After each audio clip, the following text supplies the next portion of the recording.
Kunja Bihari Jaya Radha Madhava Kunja Bihari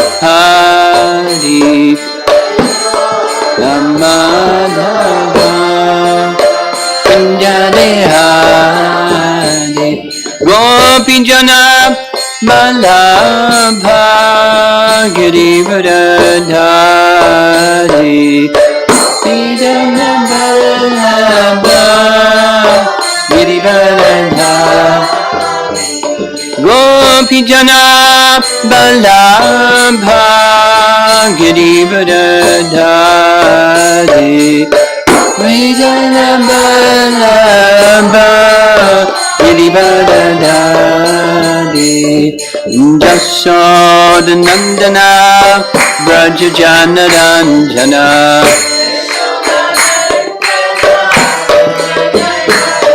Jasoda Nandana Brajajana Ranjana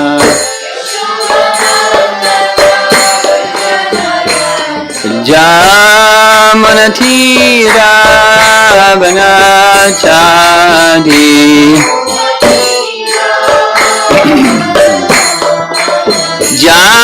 Jamanatira Vanachadi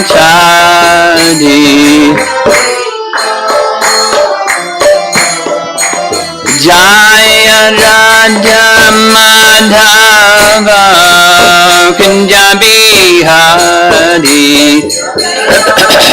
Madhava Kunja Bihari Jaya Radha Madhava Kunja Bihari Madhava Kunja Bihari Gopi Jana Vallabha Girivardhari Gopi Jana Vallabha Girivardhari Gopi Jana Vallabha Girivardhari Gopi Jana Vallabha Girivardhari Jasoda Nandana Brajajana Ranjana Jasoda Nandana Brajajana Ranjana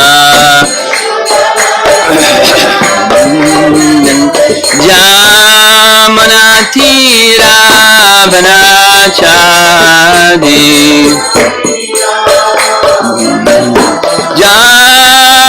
Jamanatira Vanachadi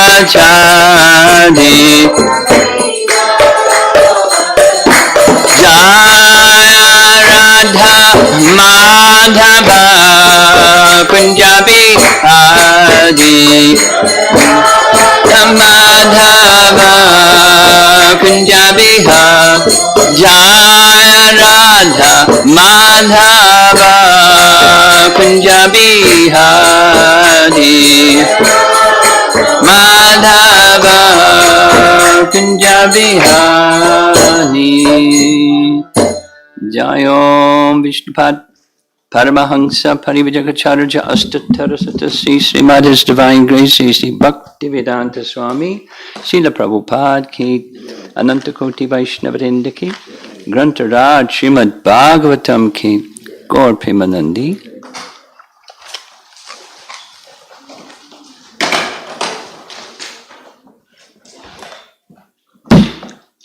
Om Namo Bhagavate Vasudevaya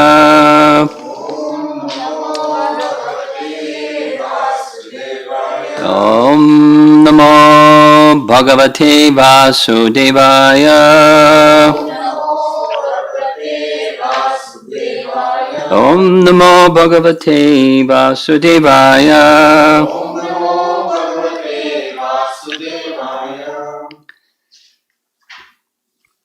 This morning, Canto 10, continuing with text 13. And where's the volume? 10, 28, 13. What's our topic? Anybody remember? Krishna says Romapada. That's the chapter, but where are we with that? The residents are discussing how Krishna may be God, and even seeing how Varuna and all his associates were respecting. Microphone.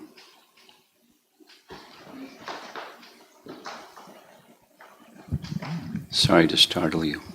Keep going. No, don't say it again. Just keep going. And they were thinking that Krishna may be God, whether he will be able to give us the residence in the Vaikuntha. And Krishna, understanding that thought that they want this, so he shows them the the form where he takes them to the place where He didn't do it yet. We're not there yet. He's going to take them to the place where he'll show them the spiritual world. So right now, he's contemplating their situation. Text 13. Lord Krishna thought, certainly people in this world are wandering among higher and lower destinations which they achieve through activities performed according to their desires and without full knowledge. Thus people do not know their real destination. So we heard, and we're going to continue to hear, this word jana can mean people in general, and even more specifically, it applies to the residents of Vrindavan who are thinking the way that they were thinking, as if they're like everybody else, quite ordinary folks, wandering here and there and not knowing their destination and thinking, will Krishna take us to his place? So we're going to continue with not a lot. It's Sanatana Goswami's commentary. Goes like this. The meaning is this. Other persons do not at all know their real goal. This means the best of yogis and gyanis. But more than the inhabitants of Vaikuntha, I cannot give up my eternal devotees who cannot bear separation from me for even a moment. They are complete in their goal. I must fulfill their desire, though it arises out of curiosity or out of prema. And then there's the other reading. My servants, jana, the cowherds, wander about in pastimes with me, higher or lower, in the waves of prema, performing activities of service with desires centered on me, and with knowledge of bhakti, always existing with me. They know Vaikuntha and Atma. I will fulfill the desires of my dear devotees, since that desire includes everything dear to me in terms of knowing and the object of their knowledge, which is Krishna. So now comes Jiva Goswami's commentary covering this verse 13 through the next two verses. The Brajavasis were taken by Krishna to his own planet. Quote from Skanda Purana. Krishna eternally plays with the calves and cows along with Balaram and his friends within Vrindavan. Thus, not only Krishna resides in Goloka, but Balaram, Rohini, and others as well. He previously showed the residents of Braja this place because Naveda Svam Gatim Brahmam. This is from this verse, text 13. people do not know their real destination. Their destination is where they already are in the spiritual world connected with him. He continues, of course, this place was present in Vrindavan, but he had them all enter a huge chariot. That's with his Padma Purana description that he took them to that place. Paragraph. After the journey to Kurukshetra, the people of Vraja crossed the Yamuna and lived far from Vrindavan because of grief. Thus it is said that after killing Dantavakra, Krishna crossed the Jamuna. Note, one does not have to cross the Jamuna to go from Mathura to Vrindavan. That's a detail. He went to be with the Brijbasis, but it wasn't in Vrindavan because it was where they were staying. The chariot and Dwaraka came from Vaikuntha. That was take them to the spiritual world. And Krishna went to Dwaraka. By wish of the Lord, the chariot appeared in this manner in order to show his powers to the devatas and devotees who have conceptions of the Lord's greatness. To astonish everyone, it appeared without detecting where it came from because of its speed and brightness. Other explanations are not acceptable. It is described that they live there eternally. It is useless for them to go far away to Braja and attain an eternal place according to the logic of, quote, if you have honey in your cupboard, why go to the forest? Unquote. Now, I don't exactly understand the logic. I mean, the inference is, if you have what's available in the forest, why go to the forest? Because where do you get honey? So, he already had, so why did he have to go anywhere? All descriptions of attraction for Gokula, no, he's using this terminology. Gokula means in this world and Goloka means in the spiritual world. So, all descriptions of attraction for Gokula and the indications of the longing of the people for the Lord by Uddhava would be useless.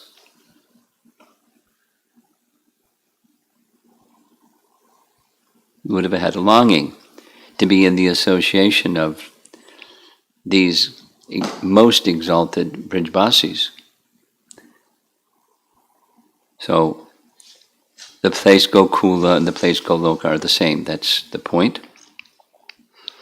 No one, not only would they be useless, but distasteful as well.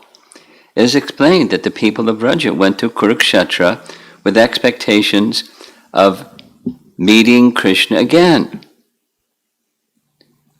And the Lord says in that chapter 82, where they meet in Kurukshetra, quote, rendering devotional service to me qualifies any living being for eternal life. But by your good fortune, you have developed a special loving attitude towards me, by which you have obtained me. Not just eternal life, Brahman realization. Okay, so text 14 continues. Thus, deeply considering the situation, the all-merciful Supreme Personality of Godhead, Hari, revealed to the cowherd men his abode, which is beyond material darkness. So that the phrase gets repeated many times. Tamasa param. Tamasa param, material darkness, param, beyond. And then there's also this svam gopanam. Svam refers to Krishna's own gopanam, the cowherd men, or the cowherd people. Purport. It is clear from this verse that the absolute truth dwells in his own eternal abode. Every one of us tries to live as comfortably as possible, surrounding ourselves with peace and beauty. How can we, in the name of, quote, logic, begrudge the Supreme Lord, our Creator, the supremely beautiful and comfortable abode, known by people in general as the Kingdom of God? Vishwanath Chakravarti writes, thinking, I will show the superiority of Vrindavan by giving them realization of Brahman and Vaikuntha. He thus showed them Brahman and Vaikuntha. Separating the cowherd men from Vrindavan for a few moments, he showed them Brahman and Vaikuntha.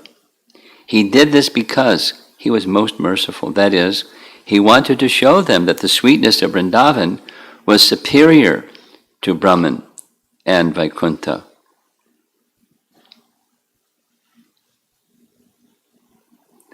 Paragraph. However, if they achieve Brahman realization with Sayuja or merging, then it would be impossible for them to come out of it. How would it be possible for them to taste again the sweetness of Vrindavan? Because the Lord is Vibhu, or all-powerful, he could take them out of Sayuja Mukti and Vaikuntha, which are both beyond matter, tamasak param. Jiva Goswami writes, he showed them his abode, Goloka. Manifestation of material transformation is rejected, The place was beyond Prakriti, tamasak param. Tamasat refers to Prakriti, as in, he's quoting Brahma from Brahma's prayers. What am I, a small creature measuring 7 spans of my own hand, enclosed in a pot-like universe, composed of material nature, the total material energy, false ego, ether, air, fire, water, and earth? The abode of Krishna is beyond. Tamasak param. Sanatan Goswami. Krishna thought, or considered, or decided in this way, being the Lord, and also because he was most merciful. There was no other reason than great mercy. He showed his form, Svam Lokam, to the cowherds. Now here he's equating his form with his abode. But in his abode is his form also. It was beyond ignorance because he was full of all powers, Bhagavan. This was easy. He was all-pervading. Even Brahman is dependent on him. He was the master of the cowherds, controlled by their prema.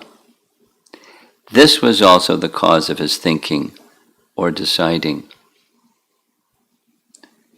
And then he comments, the next section discusses the last 3 verses of this chapter to explain Svam Lokam in this verse.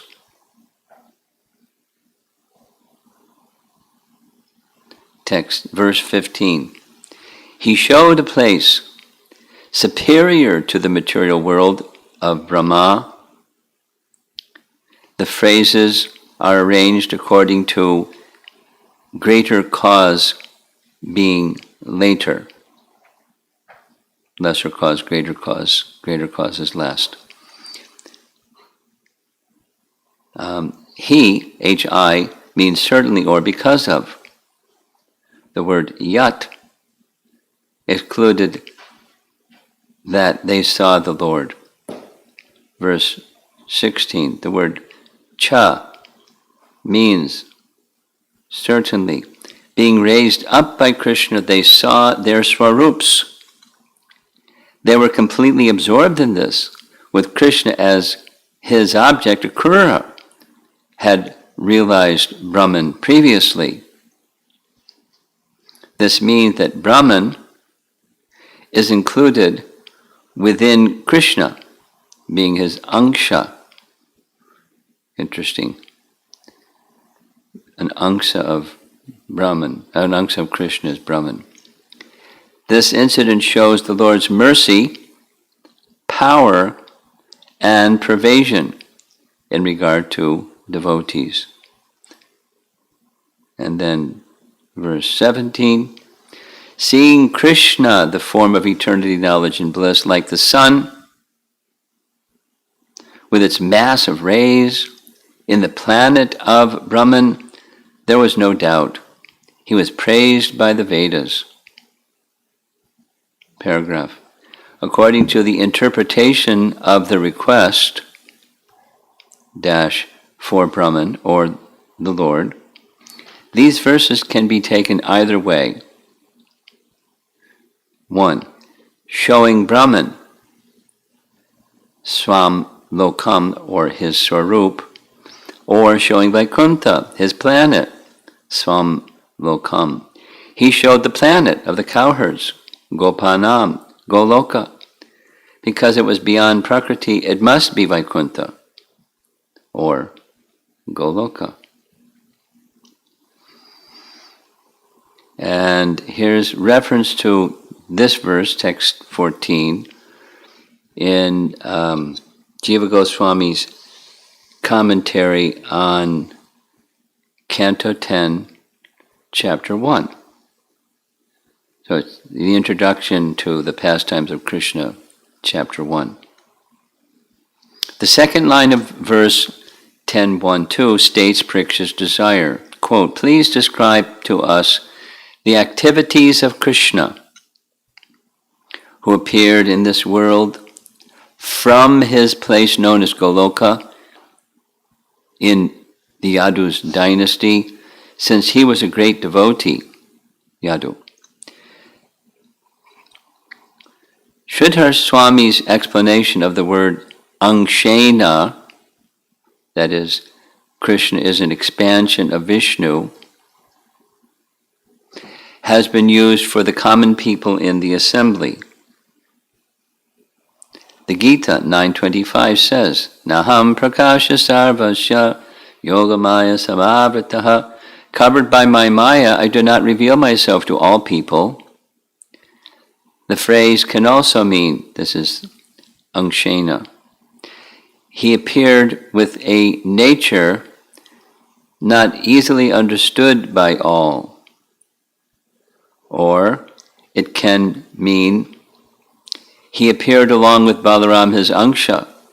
Such meanings must be given because otherwise there's a contradiction to the statements in the Bhagavatam, which is this verse. Krishna revealed to the cowherd men his abode, which is beyond material darkness.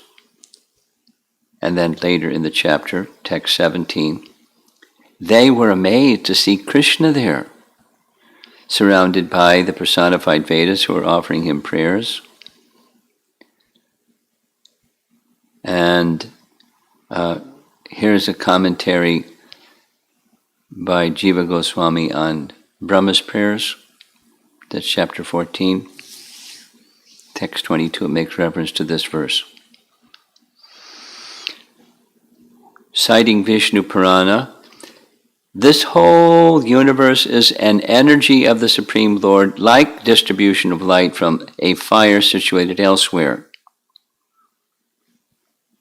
And Svetashvatara Upanishad, know that Maya refers to his nature, that's Prakriti, and the Supreme Lord is master of that Maya. So we're going to get this really Jiva Goswami-esque description of what Maya and Yoga Maya is, and Prakriti, and the terms are used in different ways at different times, but here goes Jiva Goswami. Prakriti refers to Swabhava,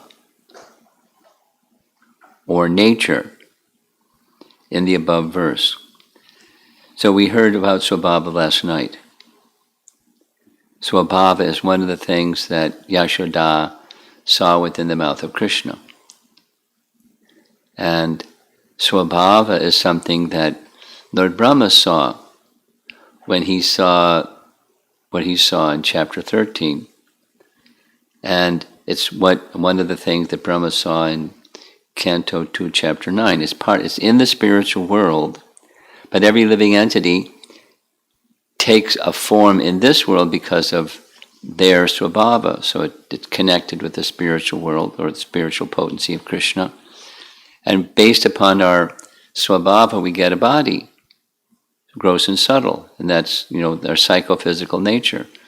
Boom, we were born. And we got a gross and subtle body covering. And it's the body and mind move according to a Swabhava. So the sentence again. Prakriti refers to Swabhava or nature in the above verse.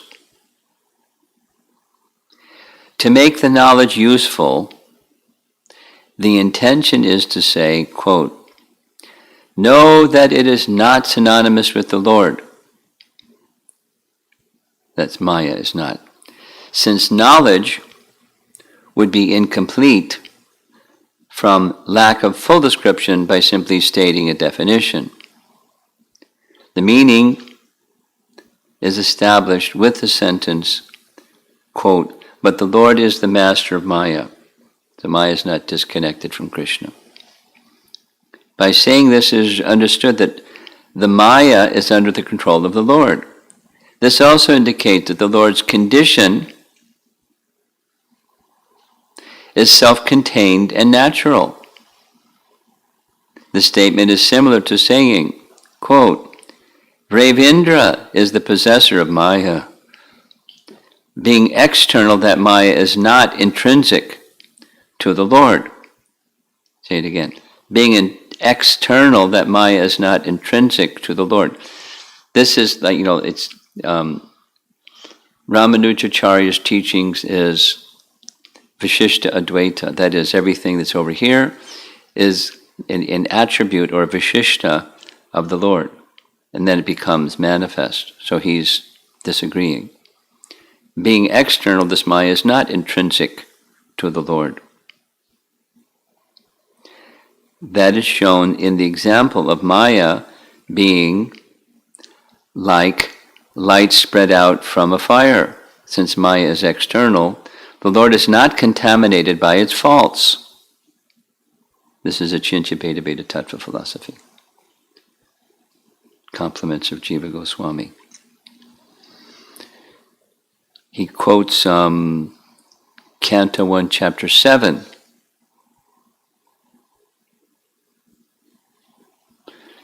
Arjuna says, you are the original Lord, the controller beyond material energy. You are situated in your spiritual form, being one with your spiritual energy and separated from the material energy. The spiritual energy is described as superior in Vishnu Purana. Quote, I offer respects to the Lord's superior energy, which cannot be described by words or the mind, beyond knowledge and the knower. Comments, as the Lord's spiritual energy, it is intrinsic to him, most inconceivable, performs many functions, and is thus equated with the Lord. So his internal potency is none different from him. Svetashvatara Upanishad. He has no body and no senses, material. No one is equal to him or higher. His superior power is manifold. His actions are naturally revealed with knowledge and strength.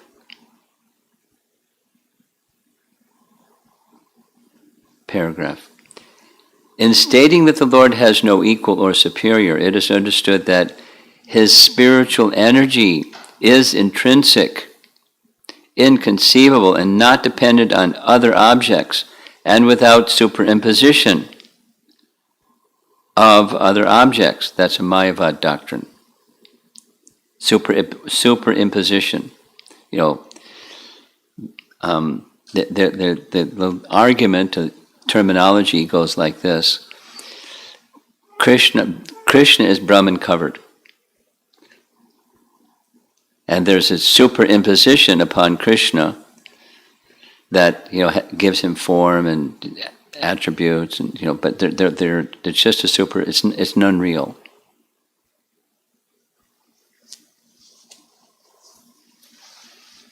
So he's arguing against different ideologies and focusing in on what the Bhagavatam is saying.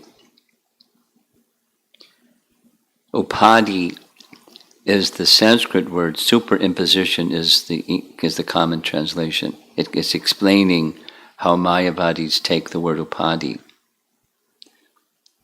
as superimposition upon something. I mean, the example given in scripture of what upadi is, it's like a puddle. It's been raining a lot, so there's puddles all over the place.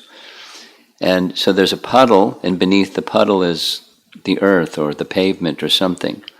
So the puddle is a covering or superimposition or upadi upon what it's resting upon. So their idea is Brahman is all that is, and anything else is just an upadi, like, you know, false. It's not what the thing is. The thing really is Brahman. So he's saying the spiritual potencies of the Supreme Lord is, and his form, etc., that's not superimposition. Based on Shvetashvatara, Upanishad, and other scriptural references. This Shakti is called Yogamaya in the third canto. Description of the Kumaras going to Vaikuntha. And is called Chit Shakti by Sridhar Swami. Madhvacharya in his commentary says, commenting on the Shvetashvatara Upanishad verse, those who know the meaning of words define Maya as the Yogamaya, Maya, and Ichcha Shakti. So there's different aspects to this Maya.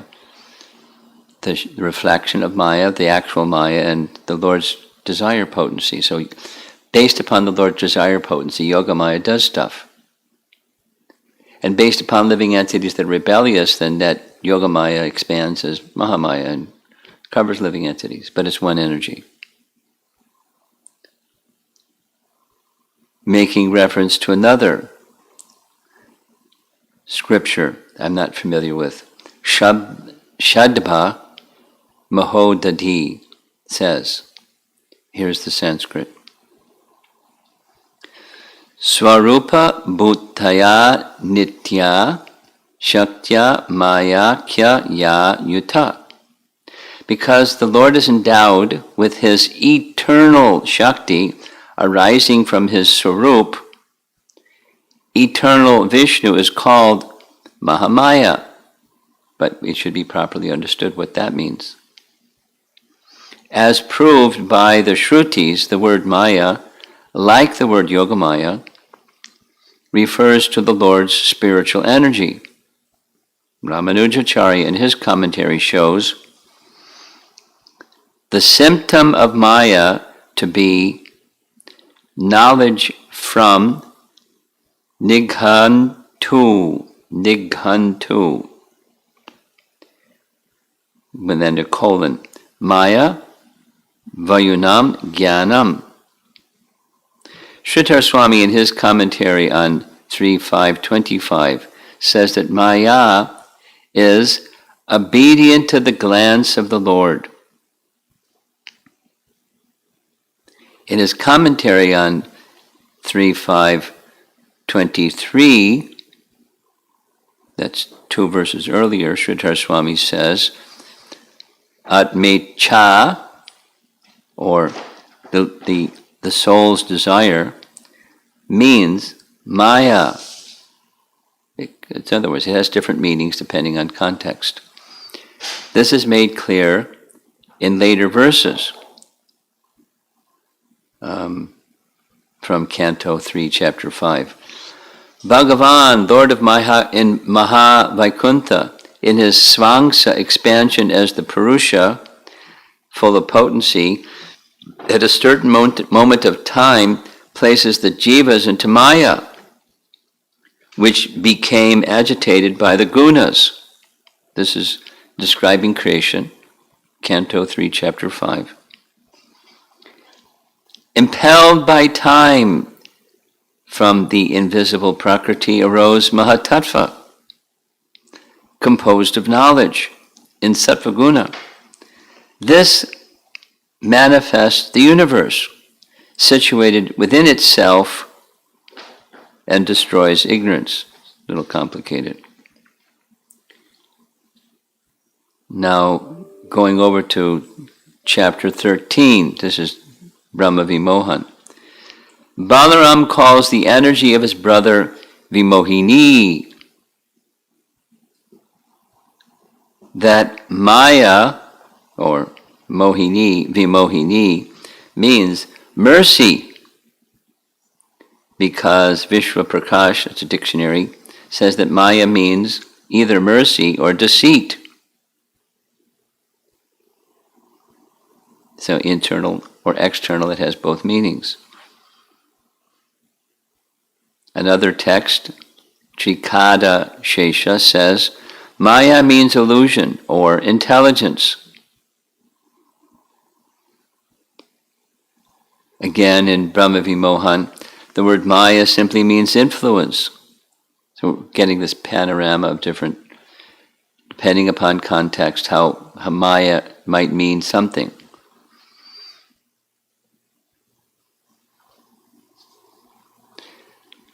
Since the Lord has no fault in revealing Maya, and the examples show this, the word Maya should have the meaning in those particular instances according to Sridhar Swami. All is in agreement, although it's saying so many different things. It's context specific, and the Lord is using his potencies according to context or the situation. In this section, the word Maya means the Lord's inconceivable energies. And he quotes Bhagavad Gita. Maya tatamidam sarvam jagat avaktamurtina matstani sarvabhutani nachaham teshu avastita. I pervade this whole universe by my form, invisible to material senses, since I am the cause. All entities are situated in me, since I am their cause, but I am not in them, since I am completely detached.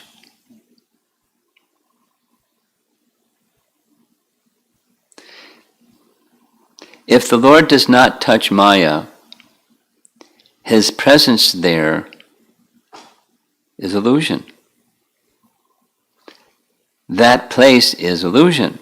That is true. However, the superior energy of the Lord is a manifestation of his Swarup in Vaikuntha and other places. He's like really getting into it. I mean, what was shown to the resident of Braja when he showed his abode. Quoting 2.9.10, that's this chapter where Brahma's getting his realizations of the absolute truth. There is no influence of Maya at all, what to speak of its products, such as material elements. In Vaikuntha, the inhabitants are fully dedicated to the Lord and are worshipable by the devas, asuras, and devotees. Now this verse. Hari revealed to the cowherd men his abode, which is beyond material darkness.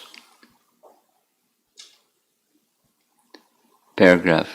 This is now Brahma Vimohan, chapter 13, the next two quotes. When Brahma became bewildered about what he saw and was no longer able to look at these forms, which were inconceivable expansions of Krishna's power, self-revealing, proved by the scriptures through negation of matter, and which were beyond matter. Krishna, understanding his bewilderment, immediately removed the covering created by his energy. And then 2 verses earlier, the forms all had eternal, unlimited forms, full of knowledge and bliss, which were one form. Their glory was not even to be touched by the Atmagyanis. Of course, he has his own way of saying things. So that's the end of this little complex description of what was being shown. Overall, there's a few things. From the previous verse, there's the word jana that can mean worldly people, and it can mean the residents of Vraja, his people, his jana. And the Maya covered people and the Yoga Maya covered people. Covered by Maya, people don't know. And there's different ways of not knowing. So there's different potencies. The Mahamaya potency and the Yogamaya potency. Commonly in ISKCON we use Mahamaya to mean the bewildering material kind, and Yogamaya to mean the bewildering spiritual kind. But the keeping it really simple because it's really complicated. Maya and even Mahamaya can refer to his own internal potency, which is not different than him, because we're hearing this language, there's something external to him, like Krishna never contacts the illusory energy. It's under his control, but it's under his control by the agency of his internal potency. So although it's remote control, it doesn't happen without his sanction or his Icha. So his Icha Shakti, Yogamaya, Mahamaya, and it's all one, right? There's a oneness of all things with Krishna. Even, bad stuff. Bad stuff can't happen without the potencies of Krishna letting bad stuff happen. But bad stuff is like, it's forgetfulness of Krishna. That's the bad stuff comes about because of that. And then there's those who are forgetting Krishna, like the residents of Braja, just because of this sweetness feature that they're in. They think of themselves in totally humble way, that they're like, worldly people, covered by ignorance, moved by karma, going higher and lower positions. Will Krishna take us to his abode?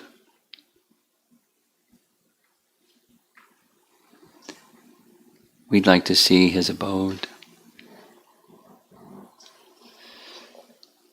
So he shows. And, it's kind of like this double talk, that they're already there, but they're going to go there. There's prakat and aprakat. They're doing pastimes, they're engaged in pastimes in the prakat feature. But there was a time when the prakat feature wasn't there, but they're eternally in the aprakat realm. So they're of the Goloka realm, the spiritual world. They're situated there. And then they're doing this prakat Leela with Krishna for his pleasure and to attract our hearts and minds to his abode. And then he withdraws everything. Now you see it, now you don't. So, but it's not, but it's eternal. So back to this.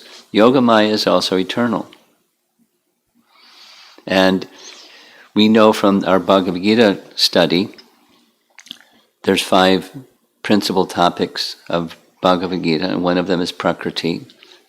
So Prakriti is eternal. But it's a different kind of eternal than the Yogamaya. It's also now you see it, now you don't. But Krishna is showing his spiritual realm, and then they don't see it, because That's a pastime. It's his mercy feature, showing through mercy what they want. And they see what they see. They see they're there, they see Krishna's there, they see the personified Vedas honoring and praising Krishna there. They don't see that in his prakat, but it's there in the aprakat, Leelas.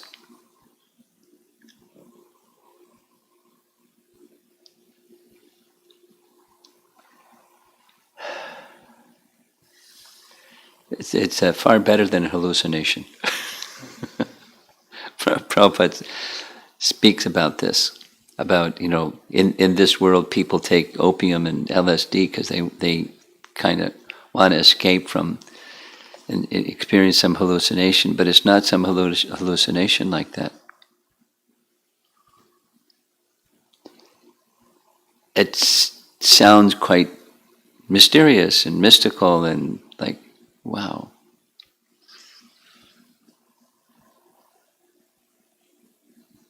And it doesn't stop.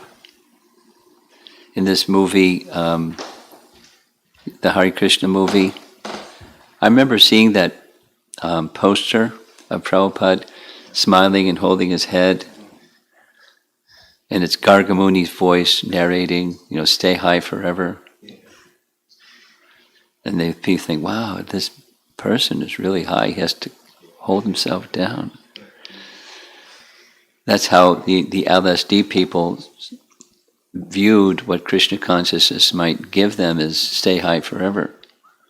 Like, a hallucination that you just stay out of this miserable place and go to the hallucination place. Stay high forever. But it's not a hallucination. It's not, adjustment of the chemicals within our body and the neurological system being affected by chemicals. It's not that kind of thing. It's a different position of consciousness. And we're getting a picture of what that position of consciousness is. It's not so dissimilar from our lives, embodied lives with families and children and occupations and things. But the consciousness is so different.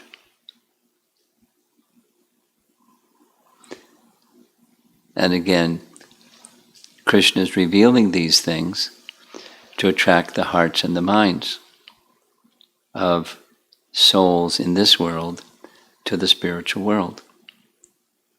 It's one of his purposes.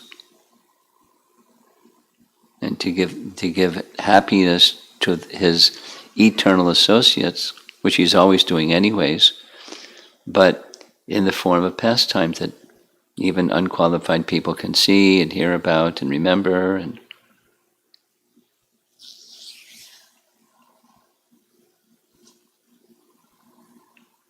give us subject matters to hear and chant and discuss.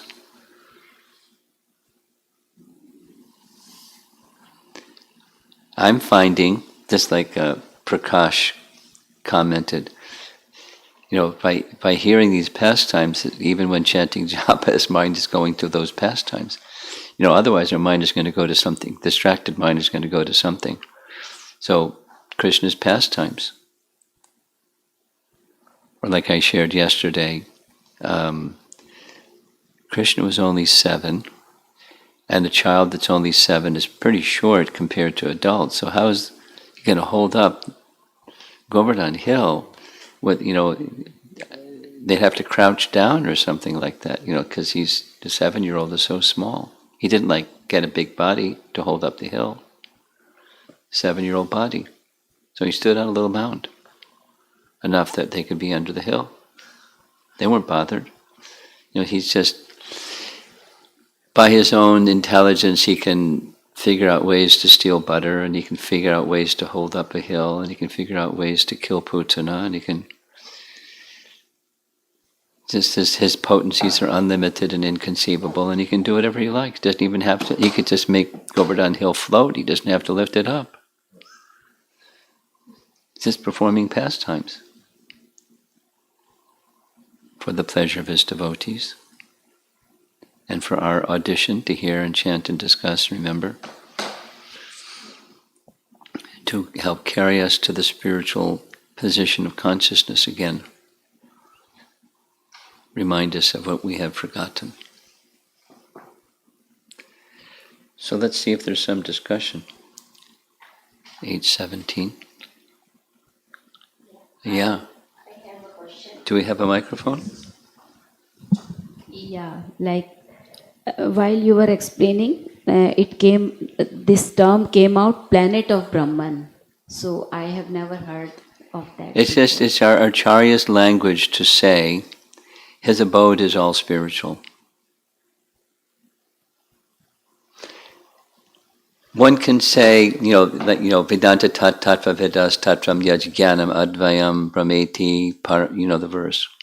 So, the Brahman is Krishna's abode. Krishna's abode is of Brahman. It's of the spiritual, non-dual nature. So that's the planet of Brahman. That's the meaning. Fully spiritual, not material. And I have one more question. Like you were explaining that Krishna showed those all those Gopas, his planet, which is beyond material darkness. Yes. So then this Goloka Vrindavan, where they were living. There is what? Where they were living. Yeah. So that was also a spiritual Yes. planet at that time. Yes. It was beyond material darkness. Yes. But they were under the influence of Yoga Maya, thinking differently. We're wandering living entities like all the other living entities, and this lifetime, blah blah blah. But we've been in higher, we've been in lower, we've been all around. What's our destination? So the current Vrindavan, the current Vraj Bhumi, is that also beyond all these? Well, there's the covering and there's the dham. And the dham is there, and the covering is there.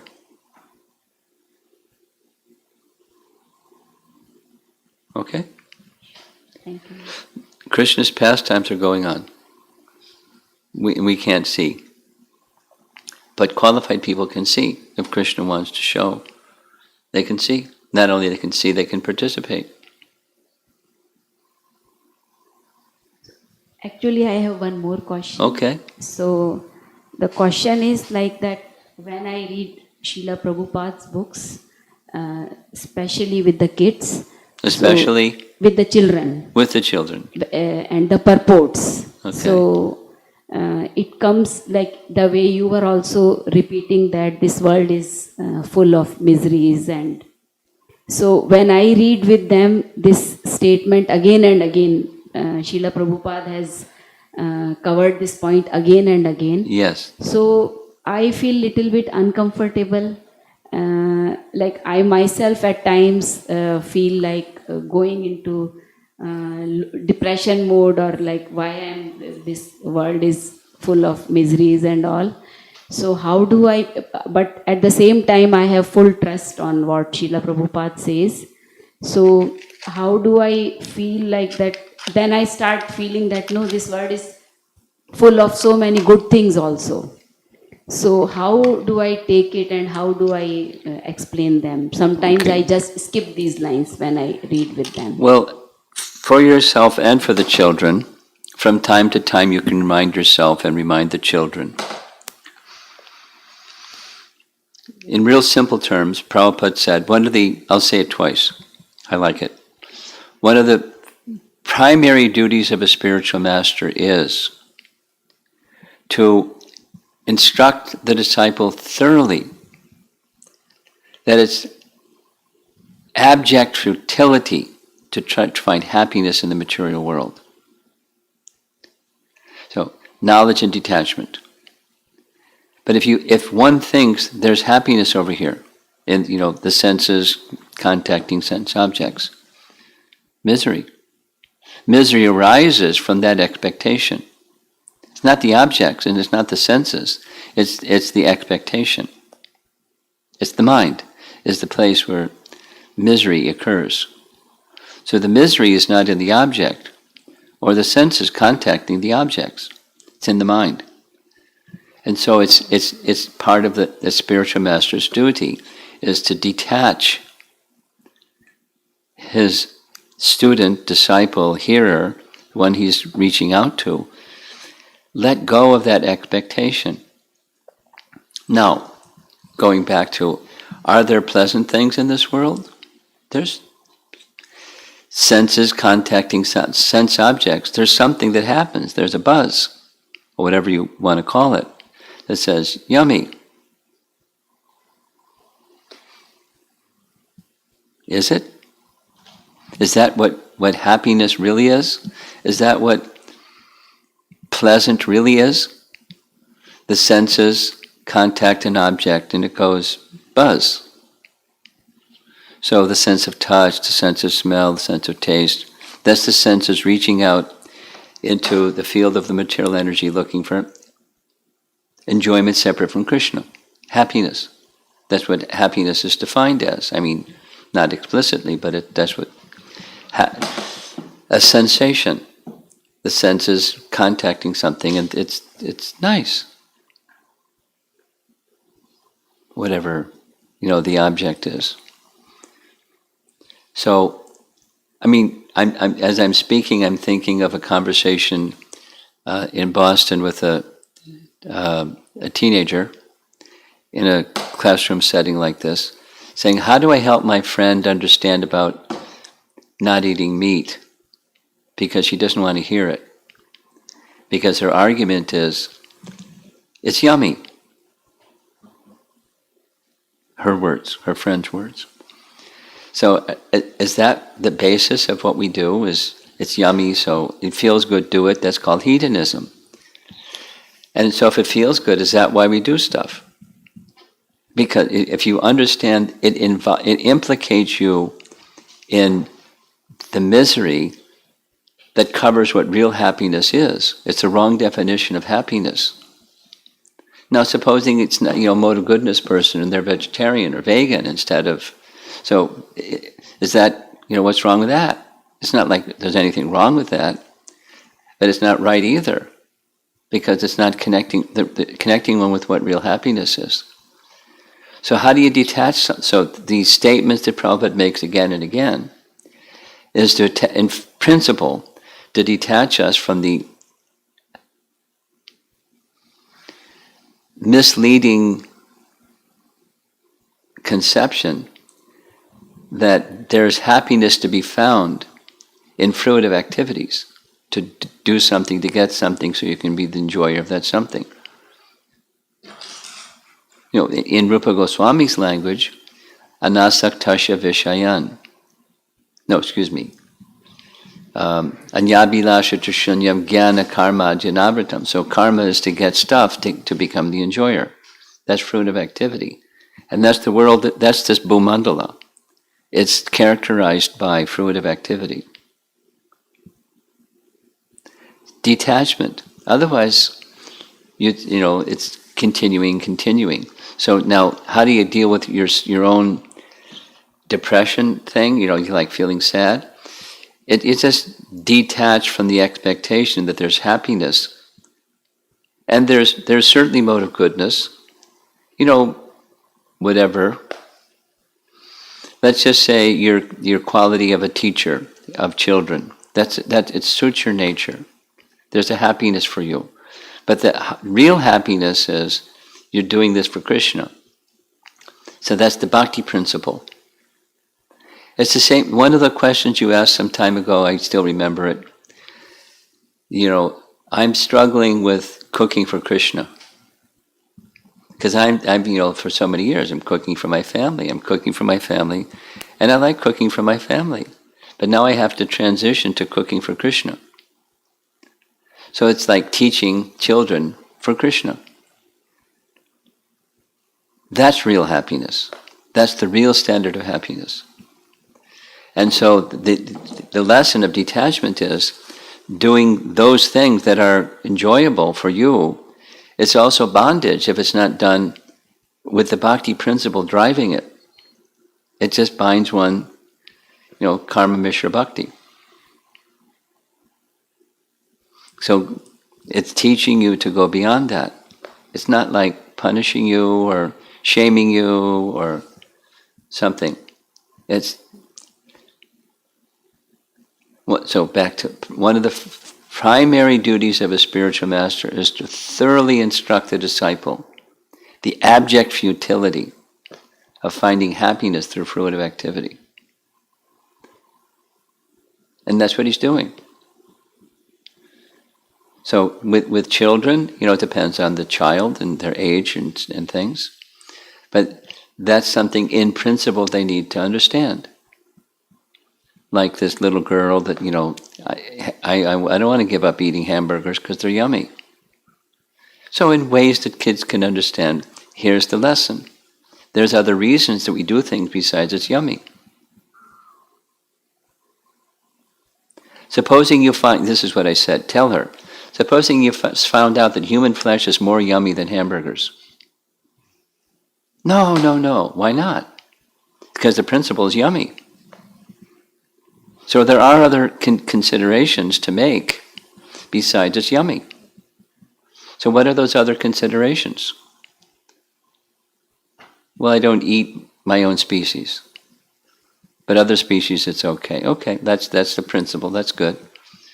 Are there other considerations? What about...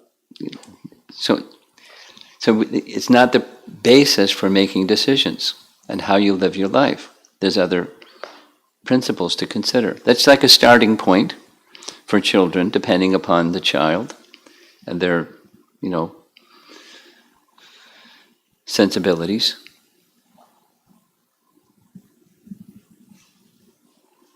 Some children get the principle very quickly.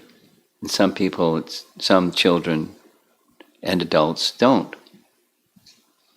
So it depends on the circumstance. But the principle needs to be made clear. Why are these statements there? It's to help us detach from bondage to material existence, birth after birth, which we're pulled on by attraction to sense objects. And it's yehi samsparsha jabhoga dukkha yonaye. That's what happens. You're expecting happiness and you get misery. And it's really easy to demonstrate it.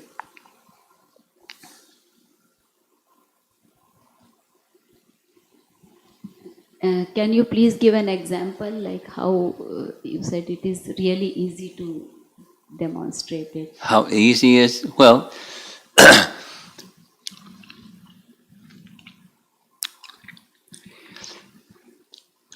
as I was speaking, I was thinking of there's a devotee in Bombay, and I think he's a medical doctor, and he titled the presentation in Hindi.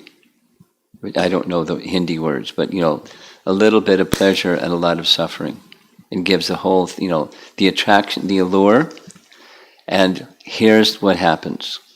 Here's the civilization in which we live.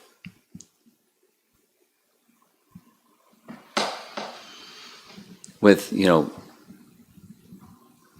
violence, depression. So it doesn't mean there aren't good people that are living more the mode of goodness than otherwise, but the nature of the place is the solution is not just being the mode of goodness and there isn't misery.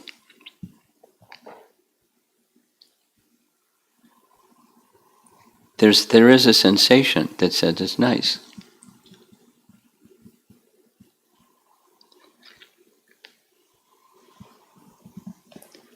Try it. You probably have. Try to explain to somebody, "Thou shalt not kill," a Christian.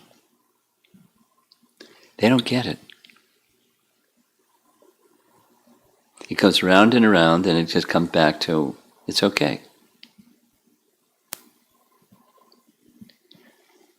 Very good people, intelligent people, proper people, good manners, good education, good this and that. They're pervasive. They just bought into it. On what basis? It's yummy. I mean, they don't even think about it. It's not like you don't think about it.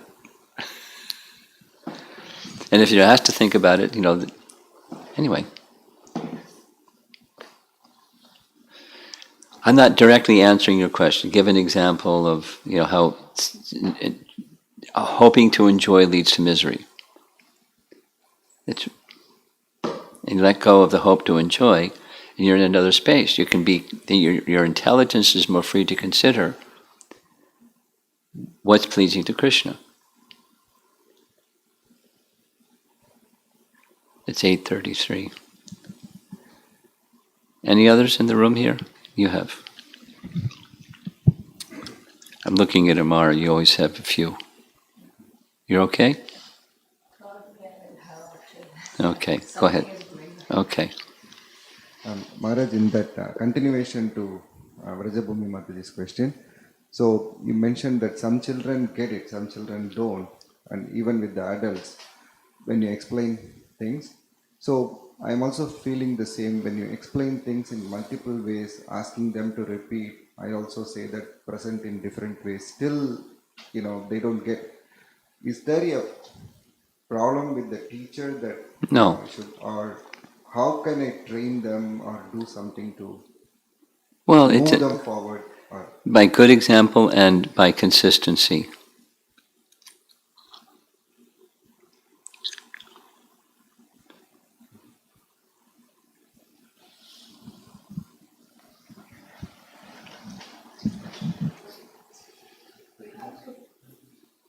You have something? Yes. Okay, here's the microphone. Maharaj, you mentioned the swabhava of when we are in the spiritual world, the swabhava changes, and that makes us get a subtle and gross body.